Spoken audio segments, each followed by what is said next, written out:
Patay ang isang driver matapos bumangga ang minamaneho niyang truck sa isa pang truck sa Samar. Ang biktima naipit sa Manibela. Nasa frontline ng balitang yan, ang ating Visayas correspondent na si John Aroa.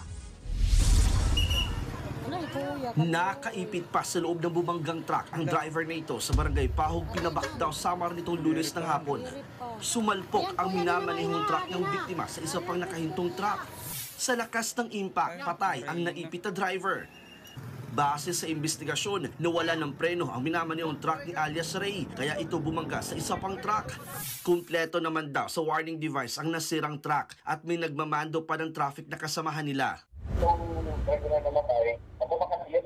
Nawalan ng hindi ba yung preno niya, kaya bumangga doon sa reposo ng Tigarig na yung driver na naisip ng masila para namatay. Ligtas naman ang dalawang pahinanti ng bumanggang truck. Nagtamo lang sila ng sugat. Sasagutin daw ng kumpanya ng nasawing driver ang pampaospital ng dalawang pahinanti at pagbabayad ng danyos. Nagkaarigluan na rin daw ang dalawang kampo. Nagbabalita mula sa frontline, John Aroa, News 5, Visayas. Mga kapatid, Cheryl Cosim po, huwag maging huli at maging una sa lahat sa balitaan. Para sa tuloy-tuloy na talakayan sa frontline, mag-follow at mag-subscribe sa social media pages ng News 5.